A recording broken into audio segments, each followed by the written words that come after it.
Hello, I'm Caleb Flint, and this is my Lab 2 Lines of Charge. Also, sorry for the noise in the background. I am at a Super Bowl party and am currently having to record this in the bathroom, so I'll try to talk loud.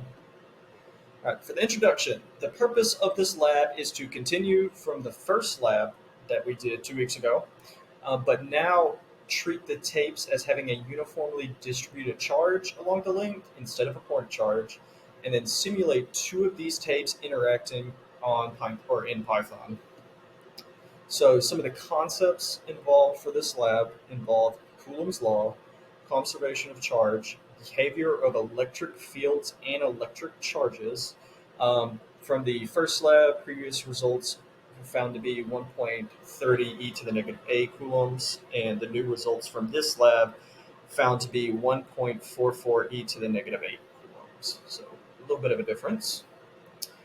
Some assumptions involved in this lab include the tape is supposed to act as a line of point charges. The charge is distributed equally along the tape. Both tapes have the same charge, and air resistance is negligible. So here's some data and calculations. Tape length is 0.208 meters. Tape mass is 0.000208 kilograms. Vertical length is 0.03 meters. Gravity, of course, we use a gravity constant, 9.8 meters per second squared. K constant is just 9 to times 10 to the ninth. Been using that since the beginning of class. Electron and the proton charge is also the same value we've been using, 1.6 times 10 to the negative 19th power. So here's the computational model. You can pause to look at it. I will also try to put the link to this in the description. You better view it. Keyword try. I might mess it up.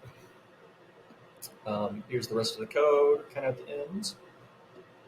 All right, so here are the two diagrams involved. The one on the left is the diagram from the first lab, and the one on the right is the diagram used for this lab. Let's see, you can tell the difference between them a lot. Of course, they got the same red arrow going down, but a lot of different point arrows going up.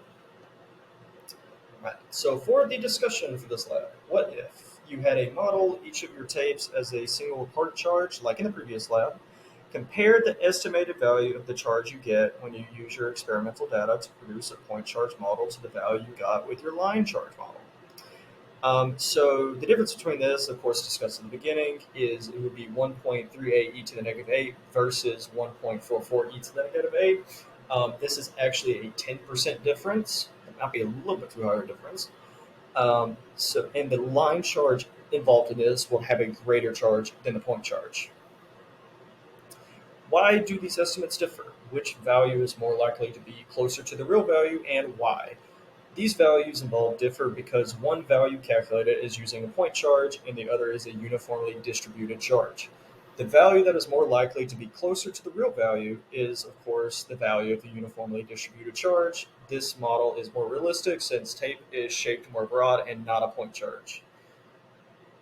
Of course, some errors might have been involved in this lab, include calculation mistakes, not pulling the tape out fast enough, any human error involved, could have been calculations, of course, listed, and of course, human error in measuring the distance.